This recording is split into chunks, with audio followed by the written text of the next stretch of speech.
تحریر لکھی تھی اسی دن جس دن محب کا جنازہ پڑھ کے آئے تھے. سنگ دلی سے گوشہ جگر پہ مٹی ڈال دی. اتوار کی ظہر کے بعد خبر ملی. خبر دیکھی تو یقین نہ آیا. میسج دوبارہ پڑھا تو ہوش اڑ گئے. خدایا یہ کیا ماجرا ہے؟ بھلا ایسے بھی ہو سکتا ہے؟ تمہارا کلاس فیلو محب اللہ ہارٹ اٹیک سے انتقال کر گیا. ان للہ و انا الیہ راجعون. 2 دن پہلے جمعے کو یونیورسٹی میں ہمارے پاس آیا. حال مزاج پوچھا اور حسب عادت گپ شپ کی. مجھے اکثر کہتا، خان میرا انٹرویو کب لے رہا ہے؟ محب، ہمیں کہاں معلوم تھا تو چھوڑ کے جا رہا ہے. قسم سے تجھے انٹرویو کے بہانے پہلو میں بٹھاتا، تم سے سوال در سوال کرتا، تجھے دیکھتا، کیمرے کے ساتھ اپنی آنکھوں میں محفوظ کرتا، تیری آواز اور تیری باتیں حفظ کرتا، تیرے چہرے پہ مسکرانے سے بننے والے ڈمپل پہ حیرت کدا ہوتا، تیرے دانتوں کی چمک دیکھتا اور تیرے باتوں کے خصوصی انداز کو اپنے آپ میں جذب کرتا.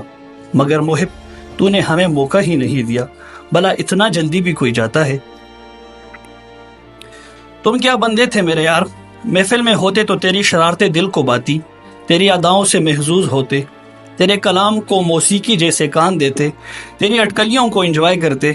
جانی تم تو پتھروں اور خزاں کے مارے درختوں کو بھی لطف اندوز کرنے کا ہنر جانتے تھے. تیری کمی کیسے پوری ہوگی؟ تیری جگہ کون لے گا؟ جانم تم لوٹ آؤ نا. مجھے معلوم ہے تم نہیں آؤ گے. تم اب ہماری ایک نہ سنو گے. تم نے ہمیشہ کے لیے ہمیں چھوڑ دیا. ڈیئر، ہم تمہاری جدائی کا خبر سنتے ہی سٹپٹا گئے. یعنی تمہاری خبر نے ہمارے جسم سے دوزخ کے گرم آلود لہریں گزار دی، ہمارے کانوں سے دعا نکال دیا، ہماری آنکھوں نے آنسو بہائے، ہمارے جسم میں روح تک کم کپائی. تم نے ہمیں بے جان کر دیا. محب جانی، تمہیں پتہ ہے تمہارے جنازے میں کتنے لوگ تھے؟ یار، صفیں اتنی قریب ہونے کے باوجود بڑا میدان کم پڑ گیا. میں نے لوگوں کے چہروں کو پڑھا، وہ تیری جدائی میں غمگین تھے. یعنی اپنی یونیورسٹی سے بڑی عوام تیرے چارپائی کے پیچھے کھڑی تھی، تجھے تیری شان کے مطابق الوداع کرنے آئے تھے. لیکن ایک تم تھے جو ہمیں نہیں دیکھ رہے تھے. ہاتھ ہلا کر نہیں گئے. عجیب ہو، ہماری کوئی پرواہ ہی نہیں. تم ہی بتاؤ یہ دنیا کی کیسے رسم جدائی ہے؟ میری جان، میں تمہاری میت کو دیکھ کر نہیں رویا. ایک تو زمانے کے دیے ہوئے رویوں نے مجھے سنگ دل بنایا. مجھے آج سے پہلے کبھی کسی کی میت پہ رونا نہیں آیا. دوجا، مجھے یقین تھا میرا جانی ادھر میرے سامنے ہے. بے شک وہ جنازے کے چارپائی پہ لیٹا ہوا ہے، مگر آنکھوں کے سامنے ہے. محبوب پاس ہو تو رویا نہیں کرتے، وہ سو چکا تو اسے سکون سے سونے دیتے ہیں. یعنی تیری میت اپنے کندھوں پہ اٹھا کے لے جا رہا تھا. مجھے پھر بھی رونا نہیں آیا. یہ دنیا کی رسم ہے، یہ ہمارا حق، فرض اور قرض تھا جو نبھا رہے تھے. ہمیں تو یہ کرنا ہی تھا، اس کے سوا کوئی چارہ نہ تھا. لیکن محب، میری جان، تمہیں پتہ ہے کہ تیری لحد پہ ہم نے کیا کیا؟ یار، اپنے ہی ہاتھوں سے ہم نے سنگ دلی سے گوشہ جگر پہ مٹی ڈال دی. تمہیں تو اندازہ ہوگا کہ اس سمے ہم پہ کیا بیتی ہوگی. یار، ہم نے اپنے کلیجہ منہ میں چبائے تمہیں دفنا رہے تھے. ہماری آنکھوں نے برسنا شروع کیا مگر ہاتھ نہ رکے. دماغ تجھے کھو جانے کے خوف سے معوف ہوتا رہا. بدن خون کی تیز رفتاری سے کامتا رہا. ہاتھ پاؤں شل ہوتے رہے مگر ہم نہ رکے. ہم نے تمہیں دفنا دیا. محب میری جان، یہاں میرا صبر جواب دے گیا، یہاں سنگ دلی موم بنی، یہاں ضبط جواب دے گیا، یہاں دل خون ابلتا رہا، یہاں نین برستے ہوئے اپنے منہ سے چیخو پکار اٹھی، یہاں ہم تڑپ کے رہ گئے. یار تم ہمیں معاف کر دینا. ہم نہیں جانتے کہ ہم نے کیا کیا. ہم نے دانستہ تمہیں منو مٹی تلے اکیلا چھوڑ دیا. تم کہو نا ہمیں معاف کر دو گے. محب جانی، دیکھ ہماری جفا کشی. ہم نے تمہاری قبر پہ سرخ پھول نچاور کیے. تمہارے دوستوں، رشتہ داروں اور اساتذہ نے تم پہ سحر ڈالے. یہاں تھوڑی دیر رکے، تمہیں روتے رہے جانے کا وقت ہوا. یار، ہم تمہیں چھوڑ کے آ گئے. پھر سے کہہ دو نا کہ تم ہمیں معاف کر دو گے.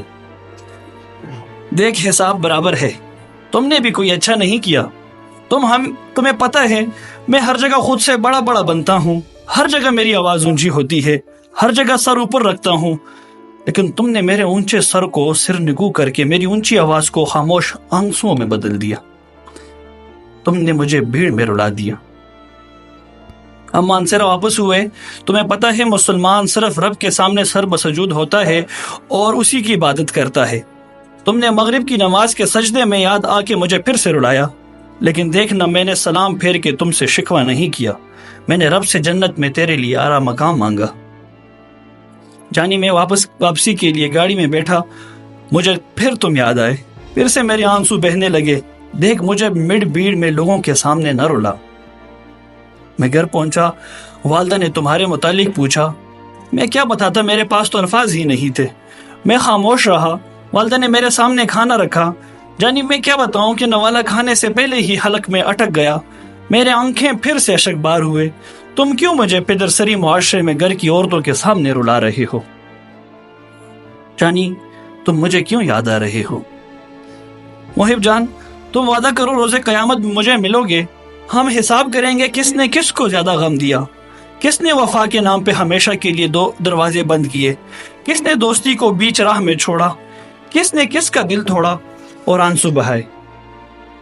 محب جانی تم سے بہت باتیں کرنی ہیں میرے یار، میں کھل کر رویا بھی نہیں، میرے سینے میں لاوا بن رہا ہے۔ تم آؤ گے تو گلے مل کے داڑے مار کے روں گا۔ تم کہو نا تم آؤ گے یا میں آؤں۔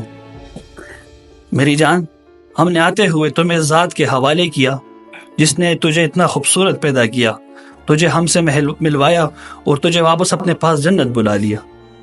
جانی ہم اپنے رب سے تیرے متعلق اچھا گمان رکھتے ہیں، جنت کے باغوں سے ہمیں دیکھتے رہنا، ہم جلد تیرے پاس آئیں گے اور جب تک یہاں ہیں تیرے لیے دعائیں بھیجتے رہیں گے۔ اور ہاں سن، تیرے بابا کو بتا کے آیا ہوں کہ تیرا بیٹا محب نہیں رہا تو ہم ہیں، جانتے ہیں کہ میں تیری جگہ نہیں لے سکوں گا مگر میں کوشش کروں گا۔ مجھے جانے دے، اب میرے آنسو تیرے یاد میں لکھ کے خط پہ گر رہے ہیں، میں تیرے نام پہ اپنے آنسو بھی برداشت نہیں کر سکتا۔ سلامت رہنا، والسلام۔ تیرا سوگوار کلاس فیلو دوست عمیر خان آباد۔